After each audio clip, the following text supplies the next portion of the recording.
wanted to announce closer to the election date for various reasons, and those will be disclosed today. One of them was disclosed last night at the rally we had in Mandeville. So I'm going to hand over to Damian Crawford, Senator Damian Crawford. Julian, you're going to go next. Okay, sure. My apologies.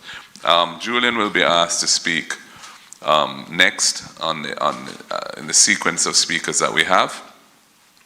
And just to say in closing that our platform of ideas, our platform of programs for the Jamaican people is rooted in the struggles and the voices of the Jamaican people.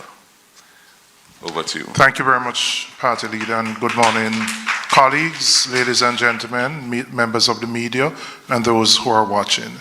I think it's important to explain to the country how the commitments that we have made are going to be funded. There are questions that have been asked of that. And I first want to start off by reaffirming the People's National Party's commitment to fiscal responsibility and prudent management of the economy. And I want to go back a little because I believe a historical perspective is important to look at what we did when we were last at the wicket. When we inherited the economy in 2012, the country was on the precipice of economic collapse. The last JLP administration from 2007 to 2011 had failed the last 3 IMF tests. In fact, they didn't even take the tests. Jamaica faced a significant trust deficit where our international partners simply didn't believe that we were capable of being responsible. When we inherited the economy in 2012 under the leadership of the Most Honorable Portia Simpson Miller as Prime Minister and Dr. Peter Phillips as Minister of Finance, we had to undertake significant work, heavy lifting, to re-establish Jamaica's credibility with our international partners. What did we do? We enhanced and strengthened the fiscal rules, and we legislated, and I want to emphasize this, we legislated the debt to GDP projection so that we could get to 60% by 2028. And the reason I'm saying this, it is important to understand that whether it was a PNP, JLP, or NEP, it was a requirement for the government to follow the downward trajectory in our debt to GDP. So we were the ones who, having enhanced, ensured, took the country from the precipice, we are committed to continuing that responsibility. Now, questions have been asked about how will we fund these commitments. In the current fiscal policy paper, which is a document that accompanies the budget and it's tabled in March, the government's own projections for the next 3 years is that we will have an increase in government revenues of $140 billion over a 3-year period. And that is based on their projection of a growth rate of just 1%. But we intend to grow the economy by more than 1%. But this 140 billion is their projection. And I want to go back a little. In emphasizing our commitment to fiscal responsibility, we have no intention of imposing any new taxes to fund the commitments that we have made. So in addition to the organic revenue growth, which is based on the government's projections, the way our budget is structured, of the $1.3 trillion, there's an element for debt repayment, there's an element for wages and salaries, and then there's $360 billion, which is allocated to programs. Now, our programs and our priorities are different from the JLP's programs and priorities. And as such, we are going to place the things that we consider to be critical to improving the quality of life of all Jamaicans at the forefront of our priorities. So between the organic revenue growth, between the existing envelope that exists in the budget, our commitments can be funded. Now, yesterday, last night, our party leader and opposition leader made a commitment that we would raise the income tax threshold to $3.5 million. The Labour Party has proposed reducing the income tax rate from 25 to 15%. I want to indicate how our proposal is a more equitable one, a more just one, and one which impacts a broader cross-section of individuals. Why? Because it will put more money in the pockets of those who are earning less. And by doing so, those individuals have a higher propensity to consume. So some of those funds which will go into their pockets will be spent back into the economy, and the government will benefit through indirect taxes like GCT.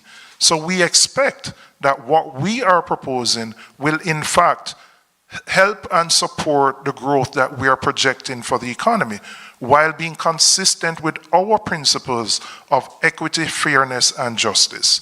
So to reiterate, we will fund the commitments that have been made within the existing envelope of the budget, including the projections for growth, without any need to impose any new taxes or burdens on the Jamaican people. In fact, we committed to removing the tax on overtime so that we could put more money in the pockets of those soldiers, policemen, security guards, people who work in our hospitality sector, again, so that it eases the cost of living and gives them an opportunity to spend more on themselves and their families. So I'll now turn over to Damien.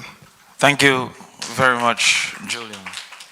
And as you have indicated, what we have indicated with our proposals up to last night and today is our commitment not to increasing taxes, but indeed to relief taxes. And it is more equitable, as that has been the central context of the People's National Party's proposals for the very longest time. As is indicated by our calculations, a teacher, for example, would only benefit from the Jamaica Labour Party's proposal to $80,000, while a person earning to the tune of $28 million, like the Prime Minister, will benefit $2.6 million.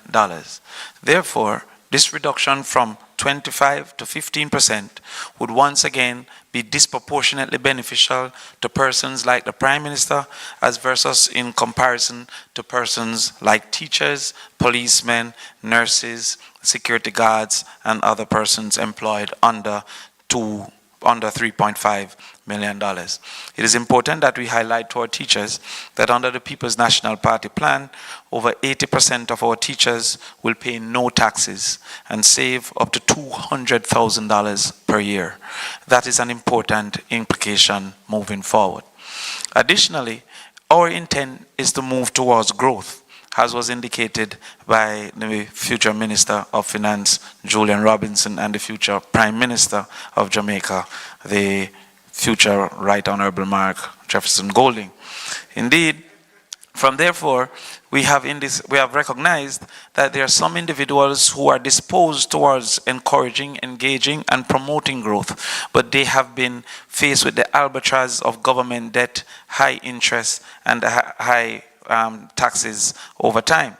To this extent, we have proposed the Clean Slate program to give these individuals a fresh start. In the Clean Slate program, not only the aspect of student loan, and you know, leader, my grandmother told me that if was the wait, him would have done bees. They have taken a part of the student loan proposal that you have given 2 years ago and tried to suggest that that is of their own. And it's for reasons like the student loan proposal as well as the rent to own proposal that they have tried to adopt, to steal, that we decided to have a second component of the manifesto later on. Now, instead of just having the student loan where we'll forgive the interest rate, we will also put a moratorium on payment, giving you freedom to actually go forth and build your lives and come back to paying that loan. The proposal from the Jamaica Labour Party, like has been the case over the multiple years, you have no moratorium and will ask for you to find full payment before the interest is removed and before that aspect is forgiven. The People's National Party is giving automatic forgiveness of interest and fees and giving you a moratorium of up to 3 years for you to get your life in order and come back to do the payment. Additionally, we're looking at other types of debt to the government, including GCT, including income tax owed, including property tax owed. Those are areas that we are changing. But the taxman out there would be happy to know that it also includes traffic tickets. And so we will give a moratorium of 3 years for you to get your life in order and come back to make your necessary payments to the government, having forgiven the albatross of interest and fees from around the necks of the people. We believe that this great clean of the slate, that this fresh start will allow for those persons inclined to productivity to then be able to once again access loans, and the persons like student loan to be better able to get their mortgage instead, to better able to start their businesses, and to be better able to go back to schools in some cases to improve their skills. And so it is not just for the WASP to believe that there is a single forgiveness only for student loan, but a general reset of the society, a clean slate and a fresh start, so that persons can once again be a participant in our growth venture and be partners in the Jamaica Love program under the People's National Party. We turn over to Senator Donna Scott Marley. Party leader, I was going to call on you to start up my mic for me. Because that's what you do, you lead. You lead as a servant leader, a leader who understands that sometimes they have to rescue members of their team. So good morning, everyone. When we launched the manifesto, we made it clear that it was a manifesto wrapped in love. Very much like a constitution, which reflects the values, the attitudes, and the will of the people.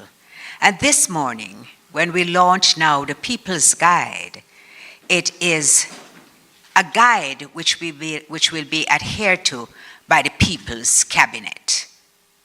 Always listening, always reflecting what the people want. I tell you all the time, those of you who know me, that Floyd Morris taught me the most important lesson which guides the philosophy of the People's National Party. Nothing about us without us. And we are here simply to represent you, the people. So this plan was born from listening to Jamaicans, the tourism worker who was just getting tired of having to pay taxes on the tips, the young creative who was searching for a start, the pensioner who was suffering because they had retired at what was a reasonable pension, but now it has been eroded by the cost of living, which is simply unbearable. They don't make enough to pay their electricity bills anymore. So how we arranged it, and this is what I'm supposed to be really speaking to, is that everybody gets an answer to their question. And I want to share with you. Of course, you know I'm going to pick Clarendon first, right? So Rosalie from Lioneltown would want to know. She says, I want a house, but it feels impossible. Will I ever own land or a house? And later on, Stacy will explain to you how she will. Susie asks, how will I take home more money for my family? Kemar says, I am drowning in debt. How can I get a fresh start? And Damien has already spoken to people like Kemar, who need an opportunity to get a clean slate so that they can make a fresh start.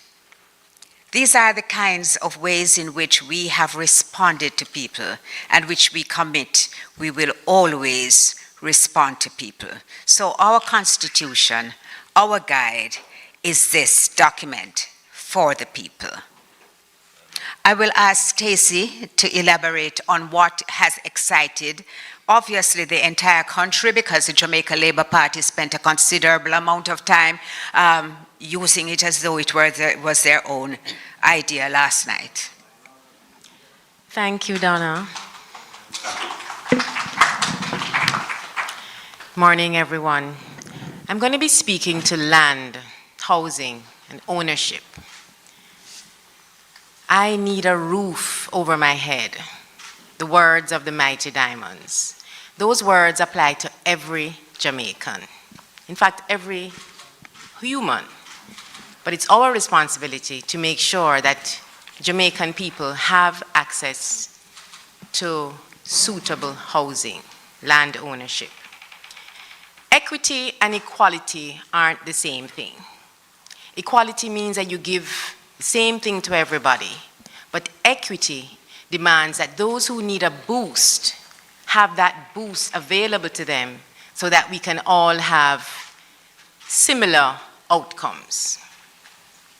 The PNP's land and housing policies start with a foundation that looks at the purpose for which the NHT was initially created.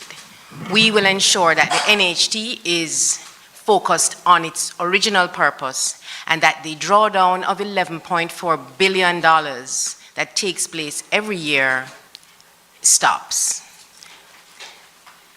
The PNP will also build 50,000 homes for low-income earners over the next 5 years. That's approximately 10,000 homes per year.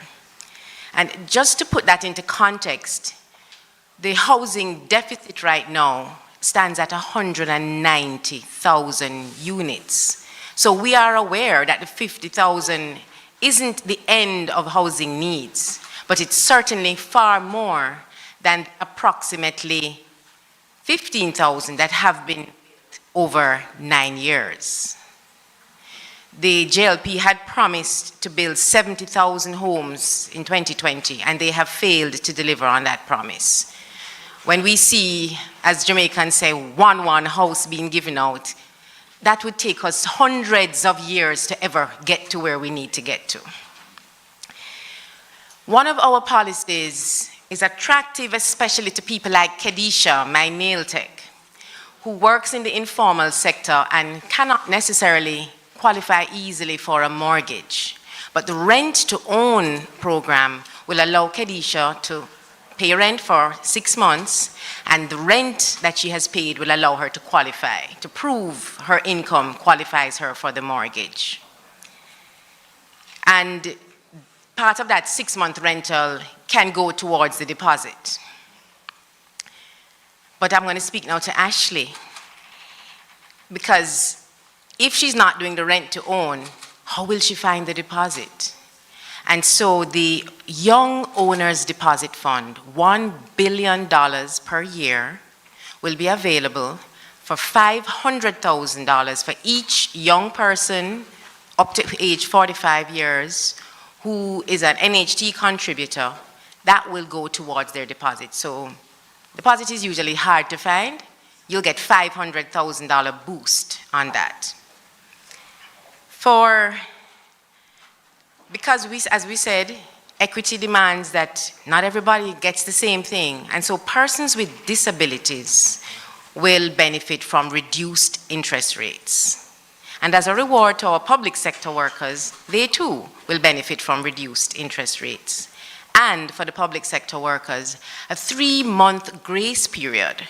So after they purchase a home, the first 3 months of the repayment of the mortgage, that will be waived, well, not waived, but that will be delayed to give them an opportunity to furnish their homes. Because when you buy a new home, your income really is stretched before you can regularly make those mortgage payments. So the PNP is really committed. We are committed as a party to ensuring that that roof over your head is available to every Jamaican. And there's more. The debt service ratio will be increased to 40% so that persons can qualify for a mortgage on up to 40% of their disposable income, which will increase the number of people who will qualify for that mortgage. Those are some of the foundational issues. Now, a house can't be built just on a foundation, then you gotta have the walls, yeah? And our walls start with some unfinished business. Operation Pride, that the People's National Party administration, previous administration, some of it was left unfinished, and we are committed, the incoming administration, to complete that work. In addition, people who live on informal land settlements can't qualify easily to have a title. And a title gives you more than just having the house. It gives you security, financial security, and opens options for borrowing on your title. And so we will regularize informal land settlements. And there are many of those in my constituency, so I know my constituents like Chris and Nisha will be happy to hear that.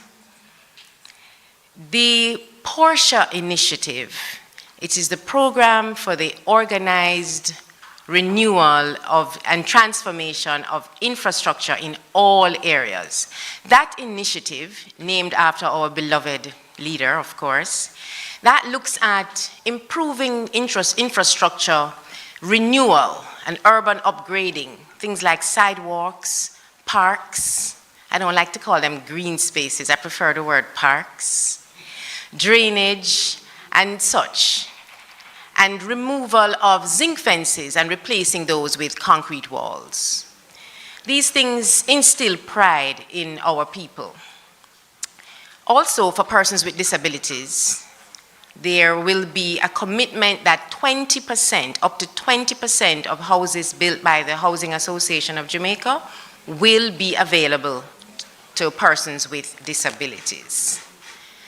And retirement homes, we will ensure that partnering with the churches, retirement homes are built for our senior citizens, and this will impact persons of all income levels, because senior citizens require, need, and deserve the care from our state to ensure that they can live their lives in dignity. Whether the family members have deceased or moved abroad or just moved out, our senior citizens need companionship. One of the big announcements in the recent budget presentations was the reduction in the time for adverse possession of government lands, and that is a firm commitment. Currently, the time stands at 60 years, which is a little long. It's more than a generation, really, of lifetime. And so that will be reduced to 25 years. Now, this is for government lands, so we're not giving away anybody's land, right? The laws on adverse possession remain the same for privately owned lands, which means that people need to continue to protect their titles by fencing your properties and making sure that you don't allow people to possess it if you don't want them to.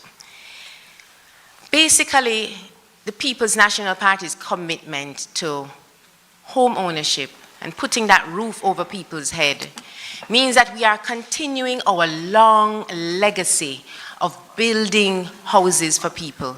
Many, in fact, the majority of the housing developments right across Jamaica were built by the People's National Party. And I want to just end the myth that says anything otherwise. Thank you. Thank you, Comrade Stacy. Just to clear up something that I heard last night, I heard the outgoing Prime Minister of Jamaica making reference to the fact that the rent-to-own policy is something that he spoke about before. He went further to suggest that we are saying that you can just rent anybody's home and then own it. It is a lie. It is in keeping with his character, so I'm not surprised, but it is a lie. We have never said that. What we've said is that we will build 50,000 houses, and that when we build those, at least 500 per constituency, that if persons who are working in the informal sector who don't have a pay stub, that they can move into that house, and once they show us after 6 months that they can pay the rent which is equivalent to the mortgage and shows that they're reliable, then we will convert it from rent to a mortgage. And I would suggest to Mr. Holness to pay a little attention to details. I know it's not your strength, but pay a little attention to details and do not mislead the public. I'm going to ask Senator Crawford to come back in, and he will speak to some of the partnerships. Thank you, future Minister Dayton Campbell. I've always warned you about applying malice when there's possible logic. I'm not sure if the Prime Minister is lying. He might just not understand what we had proposed. And because he doesn't understand it, he might not be able to cross it after the 3rd of September. We must also indicate that there are persons such as policemen, teachers, and others within our society that have been stuck in the albatross of paying rent, incapable to save enough for them to eventually move towards a mortgage. And the rent to own therefore also help those individuals who are now paying $100,000, $200,000 rent and therefore rendered incapable. That in particular applies to young individuals wanting to move out of their parents' home, but also rural individuals who have migrated to Kingston and have no other option than paying rent. I've known persons with incomes of teachers up to $250,000 with a rent of $110,000, and groceries of $60,000, a car payment of $30,000, and is incapable even to buy stuff to send something for their mom when they're the first in their family to make it, with 2 sisters still in high school. The People's National Party is relieving that burden to give you that opportunity to move forward in short order. However, as has been given our indicators, we so much want our people to consume the ideas, to consume the plans, and to recognize this march on to progress, that we have simplified the document to a point that you can find your space and how it impacts you directly, even outside of how it can impact you in generality. And so one of those areas we want to speak to is the security forces, and this is our way of thanking those security forces, JCF and the JDF, for their contribution and for their success in recent times in assisting in the benefits of the reduction in criminal activity. These persons, we say, under the People's National Party government, the members of the JCF and the JDF will receive priority in some of our rent-to-own housing schemes that will be developed. Additionally, police officers and JDF officers, JDF individuals wishing to be qualified in a particular area for promotion will receive grants and scholarships to pursue the necessary qualifications. Security force personnel will receive a reviewed health insurance coverage to include also the psychological demands of the job. We will undertake to review the life insurance paid to security force personnel killed in the line of duty to up to $20 million and ensure that insurance and pension benefits are paid over no later than 6 months after a tragic event. We will prioritize the consideration of police applications for firearm approval through the firearm approval process, especially for active police officers. We will remove the tax and overtime pay, even as we have already removed the tax on up to $3.5 million as the new threshold. So therefore, for most police officers, they will not have to pay any taxes. And for those who go up to $6 million due to overtime, they too will find relief. For senior citizens, to whom we're grateful for the nation that they have contributed to create, we'll establish a national health insurance card for senior citizens over 65. This will not only cover drugs, but also cover diagnostics, doctor's visit, surgery, and as well medication. But the march to a national health insurance isn't reserved only to those over 65. We will also give full health coverage to those 0 to 18, i.e. children.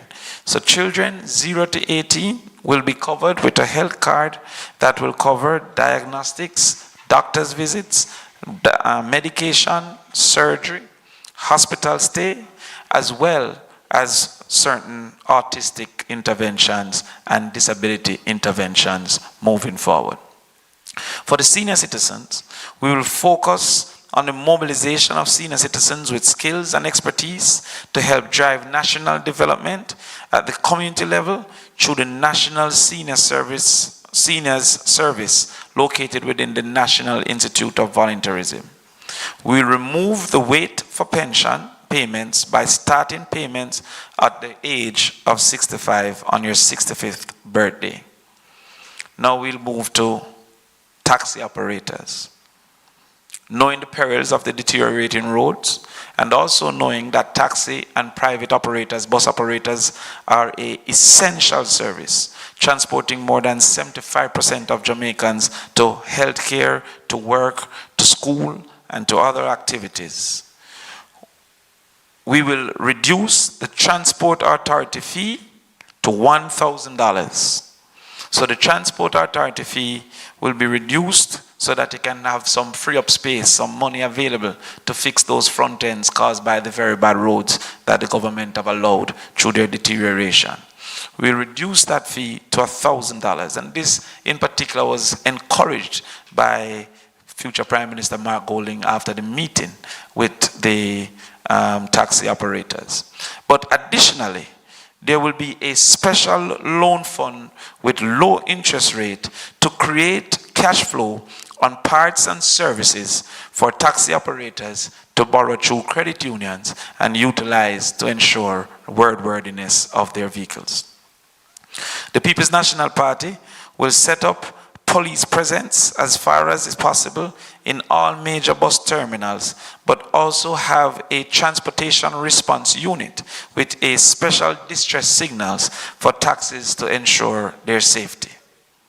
The final one before we turn over to Dayton to indicate some others, I couldn't leave without speaking to our teachers. Teachers will receive internet as a tool of trade.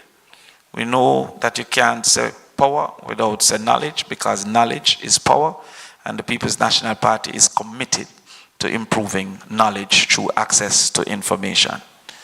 Teachers will be a priority for the PNP's rent-to-own program. For every year spent teaching in the public school, there will be a relief of a student loan or student loan forgiveness for that year that they teach in the public school. The PNP government will make extensive investments in infrastructure, school infrastructure over the next 5 years, leading to better working conditions for teachers. Teachers will receive special NHD considerations to facilitate easier access to housing. We will also facilitate access to motor vehicle ownership through a graduated concession. Before I hand over to you, Dayton, I would just like to tell a story of a teacher who got over 95% passes in English language at an all-boys school. I engaged this teacher to understand the basis of such success. In the middle of the conversation, the teacher had to ask to hang up to call a taxi so that she can get to school. This teacher would be rife for recruitment for overseas persons trying to take our best teachers away. The People's National Party will have a graduating concession allowing for more teachers to have easier access to motor vehicles, to reward them for the work that they have done, the work that they will be doing, and the work that they will continue to do when the People's National Party takes power. Dayton. Thank you very much, Senator Crawford. The full document will be released later today, so persons who are interested will be able to view the sector that they have the interest in.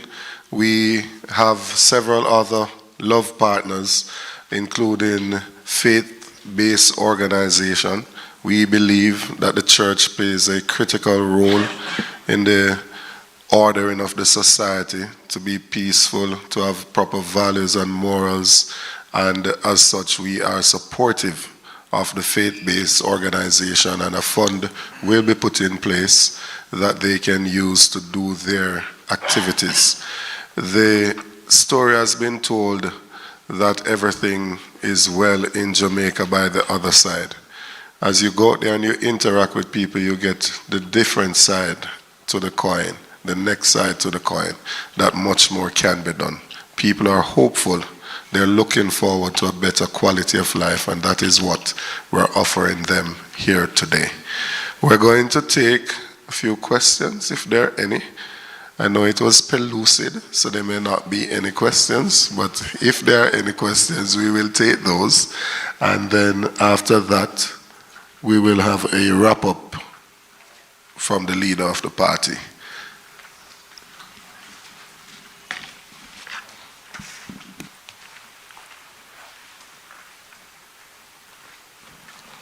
Laverne, yes. Morning, everyone. I have 3 questions, and you could decide who takes them. Very often, the party that is in opposition makes pledges on the campaign trail that falls by the wayside.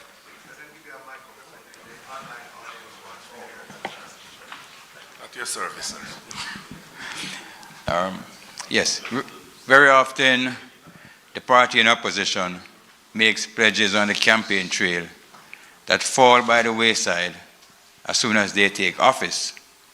Usually, the reason is that they did not have a full or a very clear picture of the country's prevailing economic situation. My question is, why should Jamaicans not dismiss this proposal to raise the income tax threshold as another political ploy? That's one. 2, if the People's National Party is victorious in the general election, how soon after will this policy be implemented? If you could give some specifics. And then finally, also, if you could list the top 3 priority policy proposals of all the proposals that you have made. If you could say to the people of Jamaica what you consider to be the top 3 and to give specific implementation dates for those 3 policies that you have selected. Those are my questions. Well, on the priorities, on the last one, I would just say that different proposals fall into different categories. So, for example, the proposal to empower people to own land who have been occupying land for 25 years but are not in a position to acquire title to it because the law implemented in the colonial era requires 60 years of possession. We intend to deal with that as a legislative priority. Similarly, some of the reforms around greater accountability in government that we are committed to, we will be looking to implement those as well through developing and bringing the legislation to Parliament.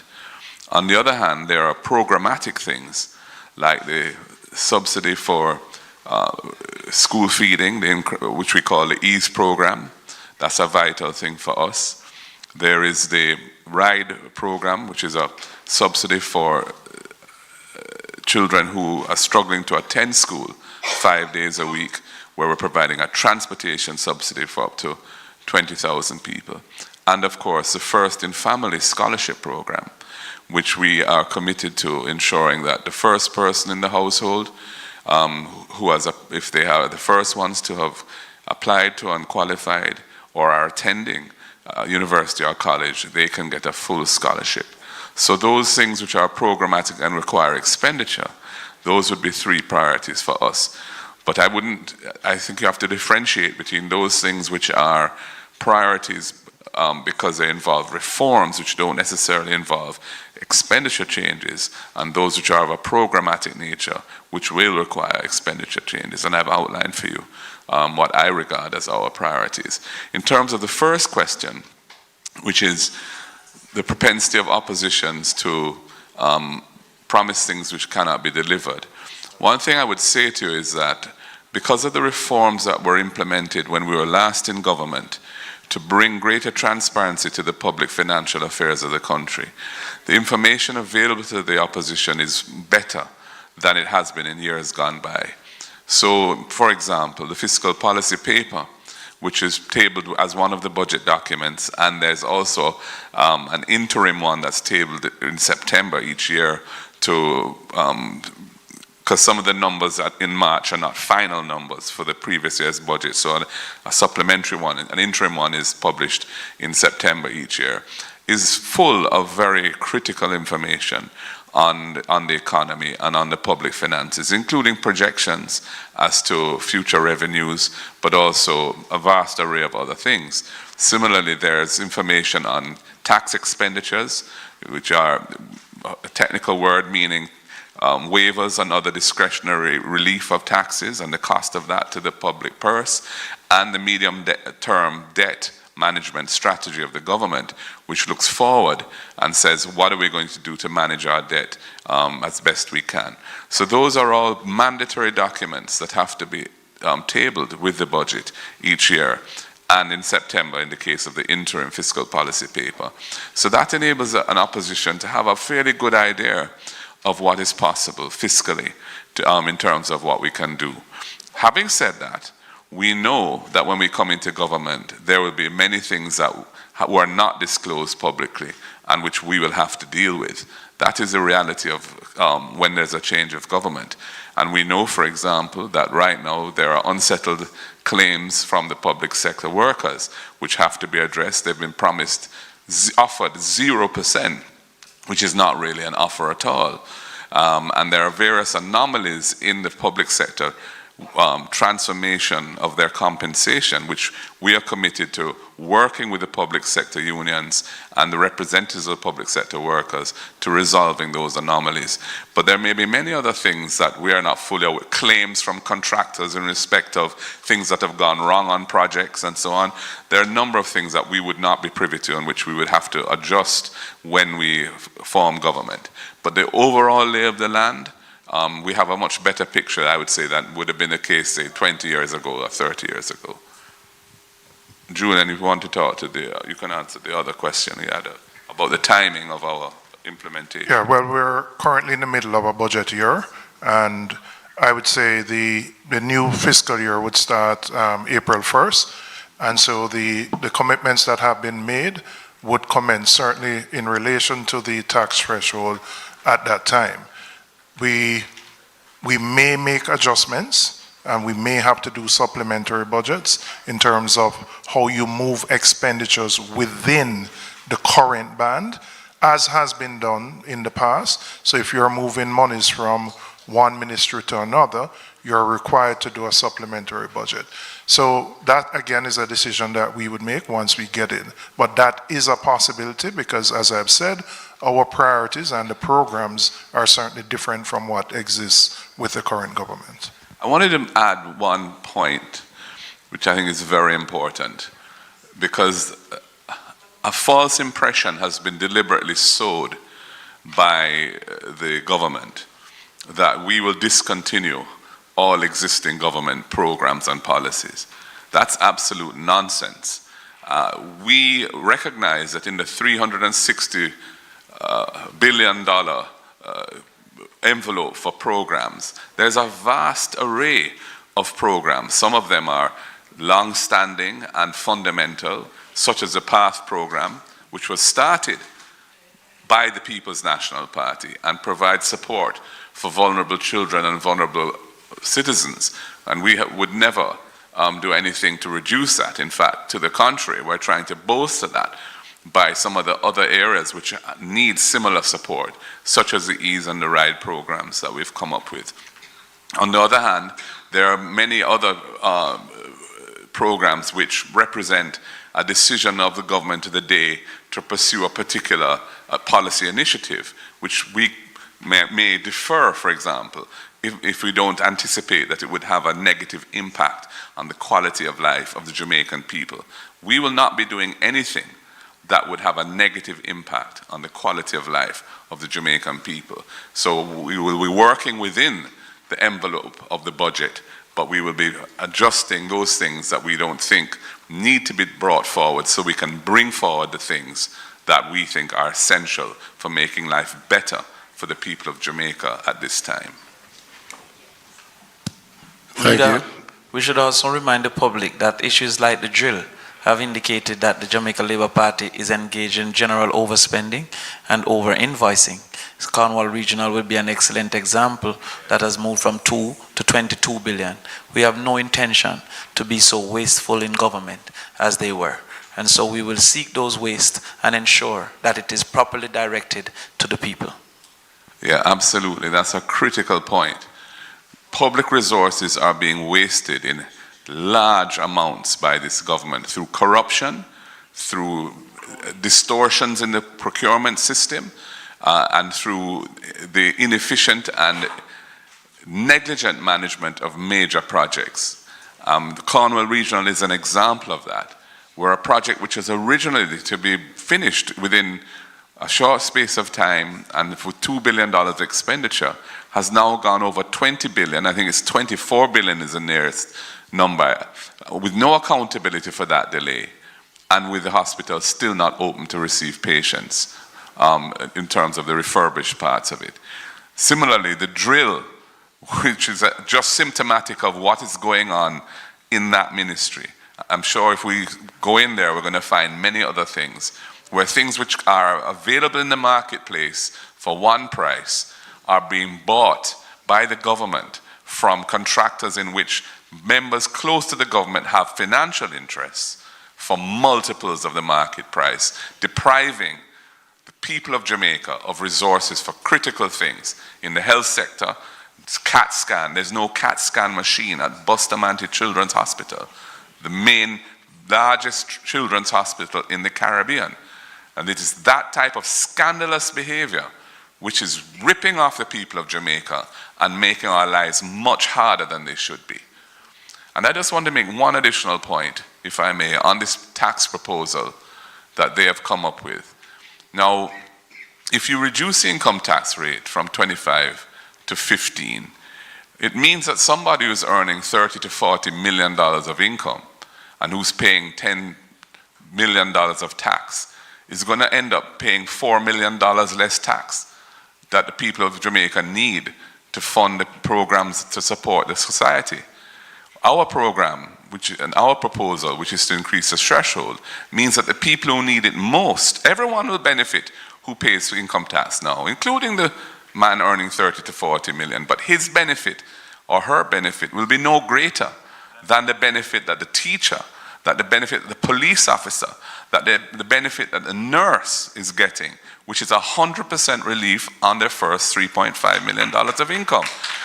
And that is why it's a more progressive, just and fair solution than what they are offering, where ministers of government, prime ministers and others will get a huge tax break by their policy and their proposal, which our proposal will not do. Our proposal is equitable and ensures that those who need it most are the ones who get the benefit. Thank you, Leader. And just to note that if somebody is at 3.5 million, the actual increase in take-home would be $35,000 per month. Now, you would actually be able to buy a proper vehicle and not the $2,000 or a Pro Box. Jed, with your permission, I want to address a question which has been asked and which has been very concerning to me, and that is why does the PNP talk so much about corruption? There are people who feel that we shouldn't be speaking about it, and that bothers me because that means that it is being normalized more and more in our society. I want to remind you that it was Metri Siaga, who is now the president of the PSOJ, who said in 2019 that corruption actually cost us 5% of GDP. He said it cost us over 735 million US annually. And if we deal with issues like that, these programs which we speak about, they are self-funding. So when we are talking about corruption, we are not only saying that a leader leads the country's moral compass, sets the value and the tone for every member of the society, but that in actual real terms, 5% of GDP is a significant amount which we can put to programs which can grow our economy and, more importantly, grow our people who will then be contributing to growing our economy. Thank you so much. Any other questions? If not, thank you so much, ladies and gentlemen, for being here. Just to point out the partners, the love partners that you'll be able to see shortly from the document. There is a section for the nurses, micro, small, and medium enterprises, entertainment industry, hopeful homeowners, Rastafari communities, rural youth, security forces, senior citizens, small tourism entrepreneurs, taxi operators, teachers, university students, and of course, the faith-based groups that I spoke about earlier. So we have considered all, and there is something that is there to ensure that we can have a better quality of life collectively as a people. I want to invite the leader, yes, to just give the closing remarks. And yes, sir. Thank you very much, colleagues, ladies and gentlemen. I just wish to close by reaffirming our party's commitment to prudent fiscal management and ensuring that the gains that have been made over the past 15 years as a result of the reforms which were largely implemented under the Portia-Simpson-Miller administration to ensure that the public debt was brought down to manageable levels on a sustainable basis by putting it in the law how you can spend money and what money is available for spending. We are committing to maintaining that methodology of running the country. But there is so much more that is required to make Jamaica a better place. And our policies and programs, as outlined in our manifesto and summarized with some additional elements in the People's Guide launched today, will ensure that Jamaicans have a better quality of life going forward, that our people will be more productive going forward, that our human capital will be developed so that we can move the country forward from the stagnant economy which we find ourselves in to one which generates high levels of inclusive and sustainable economic growth, so that our people can meet their aspirations from the opportunities created right here at home, and I don't have to be looking to go abroad to make it in life. So I urge everyone to listen and to read what we are publishing and to listen to what we say about it over the next coming days, and on the 3rd of September to cast their vote for the People's National Party for whichever candidate you may have in your constituency who has the head beside their name on the ballot, so that we can move forward. I'm asking for your support respectfully, humbly, and with a great deal of gratitude for your participation in the process. Thank you very much.